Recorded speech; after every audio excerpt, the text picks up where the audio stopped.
Let me state this clearly, colleagues. I have never met with or had any conversation with any Russians or any foreign officials concerning any type of interference with any campaign or election in the United States. And the suggestion that I participated in any collusion, that I was aware of any collusion with the Russian government to hurt this country, which I have served with honor for 35 years, or to undermine the integrity of our democratic process, is an appalling and detestable lie. That was Attorney General Jeff Sessions testifying before the Senate Intelligence Committee. You can see this is a man who wanted to passionately defend his good name from the plethora of smears, innuendo, and allegations leveled at him by the anti-Trump dishonest media, the Democrats, and frankly, former FBI Director James Comey.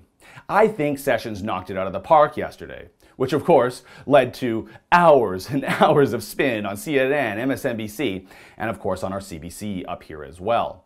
Given Sessions had the opportunity to choose to speak in public, and his performance in front of the committee was so good, this is yet another blow to what I have no problem saying is a complete hoax, and that is the Trump-Russia collusion allegations.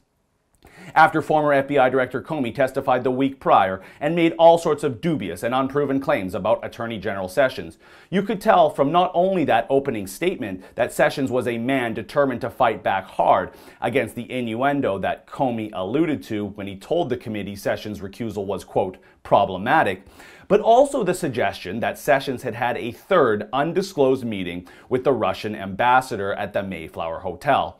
And we'll get to that a little bit more in a bit. But first, watch Sessions respond here to Senator Ron Wyden, a Democrat from Oregon, on the accusation from Comey that his recusal was problematic. General Sessions, respectfully, you're not answering the question. Well, what is the question? The question is, Mr. Comey said that there were matters with respect to the recusal that were problematic and he couldn't talk about them. What are they? Why don't you tell me?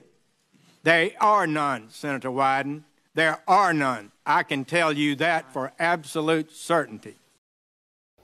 I love the fire. You could see the exact moment Sessions decided he'd had enough from Wyden and Comey's insinuations about his personal integrity. It's as authentic as it comes, if you ask me. But as you can imagine, Democrats weren't done there. One particular senator, rookie Kamala Harris from California, was so indignant, so unwilling to allow Sessions to display the same passion defending and vindicating himself, she kept refusing to let Sessions answer any of her grandstanding questions, instead just talking over him.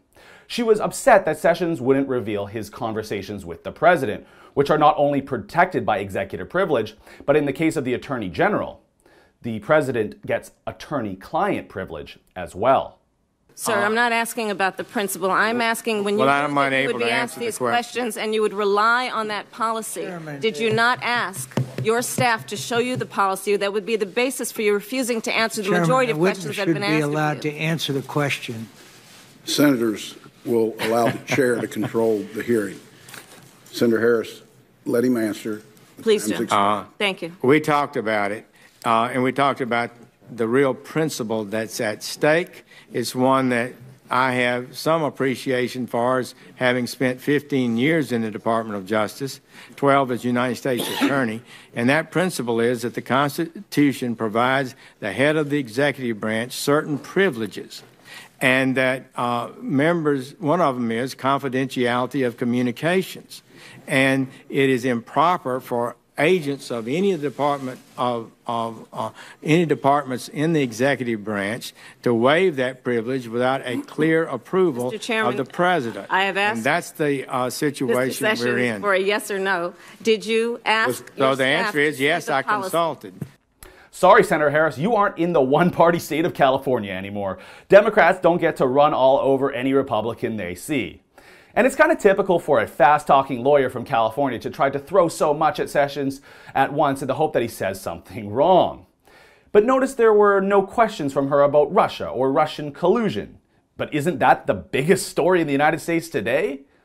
Instead, though, because there is literally nothing there as far as collusion, she and the Democrats would rather complain about Sessions' inability to articulate and be specific about the policies and traditions about executive privilege and confidentiality when it comes to communicating with the president. I mean, it's not as if former Democratic Attorney General Eric Holder never did the same thing, because he did. Remember Fast and Furious? Well, thank goodness for the Republicans on this Senate Intel Committee. One of my favorites is Tom Cotton of South Carolina, who provided what might be the best and most honest analogy for the whole allegation that Sessions colluded with the Russian ambassador at 3 public meetings, one of which Sessions now denies ever happened, to rig the election for Donald Trump. What do we think happened at the Mayflower? Mr. Sessions, are you familiar with what spies called tradecraft? A little bit. That involves things like covert communications and dead drops and brush passes, right? That is part of it. Do you like spy fiction? John le Carré, Daniel Silva, Jason Matthews? Yeah, Alan First, David Ignatius. Just finished Ignatius's book. Do you like Jason Bourne or James Bond movies? No. Yes. I do. Have you ever, in any of these fantastical situations, heard of a plot line so ridiculous that a sitting United States senator and an ambassador of a foreign government colluded at an open setting with hundreds of other people to pull off the greatest caper in the history of espionage? Thank you for saying that. You know, sometimes it takes putting something like this in such a context to realize how improbable it all is. And that's the same of all the Russia collusion claims. Attorney General Sessions may still continue to find himself the victims of more of these baseless attacks from the media, the Democrats, but most of it's based on leaks to the press that have oftentimes wound up to be completely false and baseless. So I actually happen to think the most critical step now will be for Sessions and his Justice Department to prosecute any of the federal government leakers to the fullest extent of the law. For the Rebel.media, I'm Christopher Wilson.